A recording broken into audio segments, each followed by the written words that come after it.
Something extraordinary is unfolding right now, and the mainstream media is not telling you the full story. Let me be precise. Let me be exact. Because precision matters when we are talking about the possible beginning of the most consequential military escalation of the 21st century. The ground invasion of Iran has already begun. Not in the way Hollywood imagines it. Not with tanks rolling across desert sand in broad daylight with CNN cameras tracking every armored column. No. What is happening right now is something far more sophisticated, far more dangerous, and far more difficult for Washington to reverse, even if it wanted to. And that is the critical detail most analysts keep missing. Even if the United States wanted to stop this, the machinery is already in motion, and the gears are no longer responding to Washington's hand. Let us start with the geography, because geography is destiny. Anyone who has studied military strategy in the Middle East understands that Iran is not Iraq. Iran is not Libya. Iran is a nation of 89 million people. A land mass roughly the size of Western Europe, with mountain ranges that make Afghanistan look like a parking lot, and a Revolutionary Guard Corps that has spent 45 years preparing for exactly this scenario. The idea that any external power could simply launch a conventional ground invasion of Iran and expect a clean, manageable outcome is not strategy, it is fantasy. And yet, what we are witnessing right now is not a fantasy. It is a methodical, multi-vector penetration of Iranian territorial sovereignty that is already producing consequences the world is not yet ready to process. Here is what the intelligence picture actually looks like. If you are willing to read it honestly, for the past 18 months, there has been a dramatic escalation in cross-border special operations activity along Iran's western frontier, the Kurdish mountain corridor that runs from northern Iraq into the Zagros highlands. This is not new, but the scale, the coordination, and the involvement of multiple state-level actors operating under carefully constructed layers of deniability. That is new. Drone penetrations of Iranian airspace are no longer exceptional events. They are routine. Iranian air defense systems are being probed, mapped, and cataloged with the kind of systematic patience that only precedes one thing: kinetic action. But here is where it gets truly significant, and where most Western commentators make their fundamental error. They keep analyzing this crisis through the lens of American decision-making. They keep asking, will Washington authorize strikes? Will the Biden White House or whoever sits in that chair give the green light? Will Congress push back? This entire framework is wrong. It is not just incomplete. It is structurally misleading, because the actor who has already crossed the threshold of ground engagement inside Iranian territory is not operating on Washington's timeline. It is not waiting for a Pentagon memo, and it has a set of strategic calculations that are entirely its own. When we talk about what is happening on the ground right now, we have to understand the concept of strategic fait accompli. In international relations, a fait accompli is when one actor creates facts on the ground so quickly, so decisively, and so irreversibly that the broader international community is forced to respond to a new reality rather than prevent one. We have seen this before. We saw it in Crimea in 2014.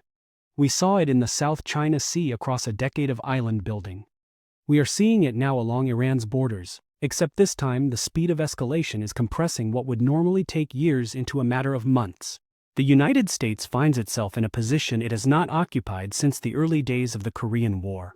A situation where the military momentum of an ally has outpaced American diplomatic capacity to shape outcomes. Washington can issue statements. It can send envoys. It can make phone calls at 3,000 in the morning to capitals across the Middle East. But it cannot unscramble what has already been scrambled. The operations that have penetrated Iranian territory, the networks that have been activated, the assets that have been moved into position, these do not stand down because a State Department spokesperson reads a carefully worded paragraph at a press briefing. And now we come to the part that should genuinely alarm every serious observer of global affairs. Iran's response calculus is changing in real time.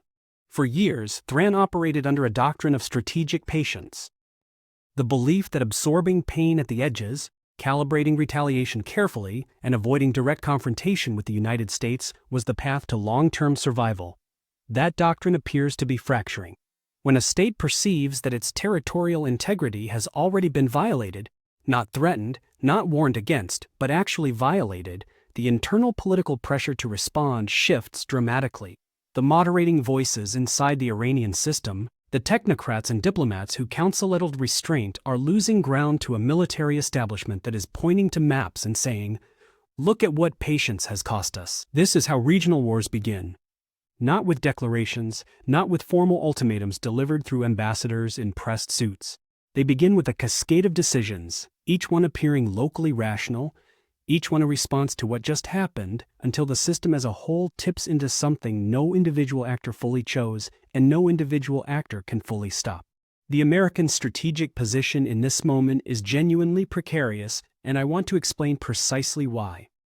The United States has spent the better part of 2 decades constructing a security architecture in the Middle East premised on the idea of American centrality.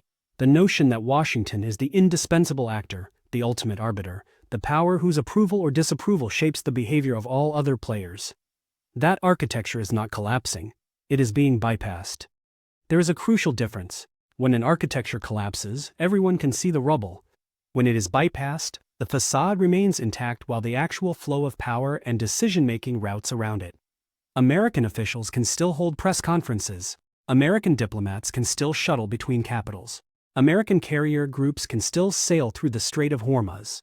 But the decisions that are actually shaping events on the ground are being made in rooms where American influence is limited, mediated, and in some cases entirely absent. This is the new geopolitical reality that Washington has not yet fully internalized. And that is perhaps the most dangerous element of the current situation. Because when a great power loses situational awareness, when the gap between its self-perception and the actual distribution of agency on the ground becomes wide enough, its responses become erratic.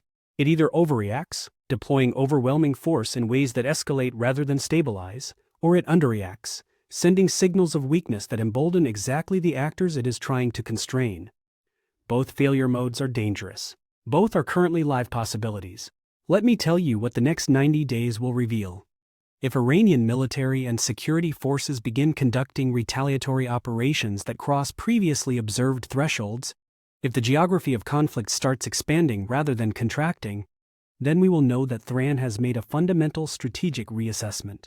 We will know that the internal debate between restraint and response has been resolved, and not in the direction that Washington was hoping for. If, on the other hand, the operations currently underway inside Iranian territory produce their intended effect without triggering a broadened conflict, if they succeed in their immediate tactical objectives while keeping the strategic temperature below boiling point, then we will be witnessing something genuinely unprecedented. A successful large-scale special operations campaign against a major regional power that manages to stay below the threshold of declared war.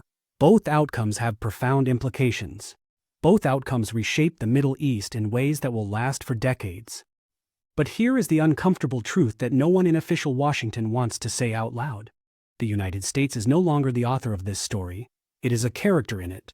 Still important, still powerful, still capable of decisive action.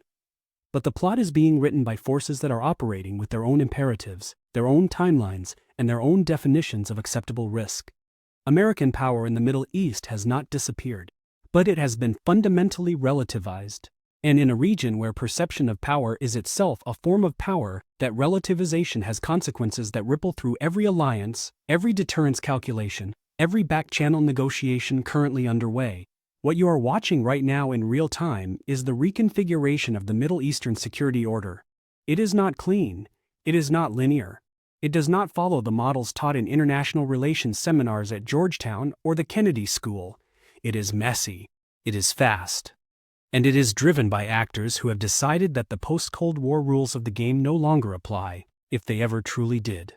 The ground invasion of Iran in its current unconventional form is not a future possibility being debated in think tanks. It is a present reality being managed or mismanaged by governments who are simultaneously trying to control an escalation dynamic and maintain the diplomatic fiction that no escalation is occurring.